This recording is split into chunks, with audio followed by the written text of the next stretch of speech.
বলছি এখানে কি হয়েছে, এখন সমস্যাটা কি? এখানে সমস্যা হচ্ছে, এখানে যে রাস্তাটা করেছে এখানে কোনো জনবসতি নেই, তার সত্ত্বেও এখানে রাস্তা করে অন্য জায়গা থেকে নোংরা নিয়ে সেখানে ফেলা হয়। এখানে মানে জনবসতি নেই অথচ রাস্তা করেছে, কিন্তু জল নিকাশি করেনি। এই রাস্তা কি এখানে দরকার ছিল? না, কোনো দরকার ছিল না। এখানে মানুষ বসবাস করে না, কোনো মানুষ বসবাস করে না। তাহলে কেন রাস্তা করলো? সেটাও তৃণমূলের লোকেদের জিজ্ঞাসা করবেন কেন করেছে, কিসের জন্য করেছে, তাদের এর জন্য ফায়দার জন্য করেছে।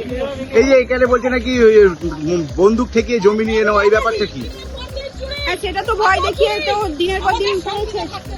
ভয় দেখিয়ে তো দিনের পর দিন তো করেইছে। জমি নিয়ে নিয়েছে, জমি নিয়ে সেগুলোকে ওরা নিজেরা করছে, বিক্রি করছে। আর কেউ নিজের নামেও নিয়ে নিয়েছে, সেটা তো ভিতরে আমি অতটা বলতে পারবো না। আপনার নাম? আমার নাম সঙ্গীতা ঘোষ। সঙ্গীতা ঘোষ, আপনি বিজেপি কর্মী?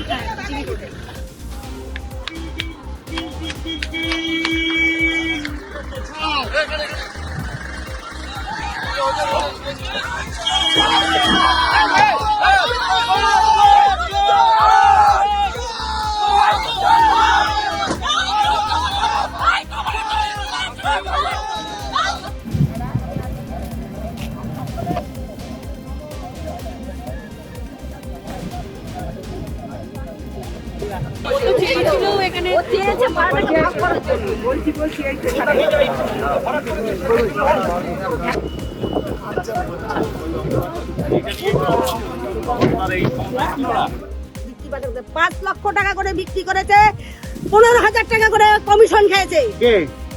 শাহজাহান উপপ্রধান। কোন পঞ্চায়েতে? রিসা পঞ্চায়েত। এই জমির যে রাস্তাটা হয়েছে, রাস্তাটা কি দরকার ছিল?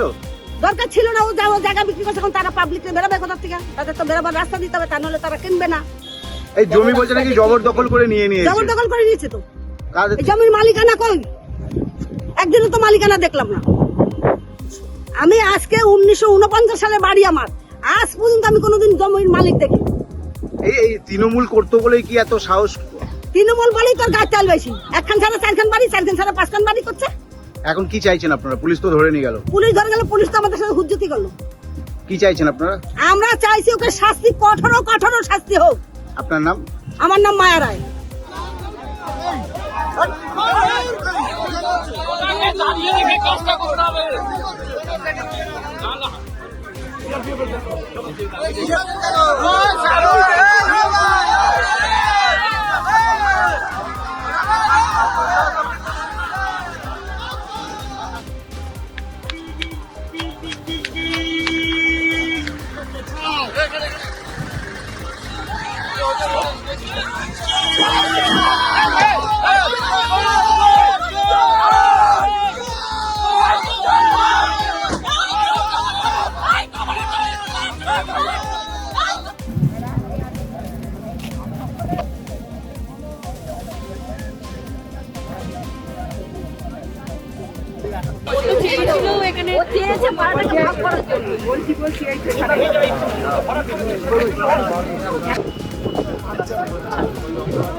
আমাদের ভিডিও ভালো লাগলে লাইক এবং শেয়ার করুন।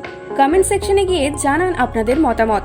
আরও ভিডিও পেতে আমাদের চ্যানেল সাবস্ক্রাইব করুন এবং প্রতি মুহূর্তে খবরের আপডেট পেতে প্রেস করুন বেল আইকন।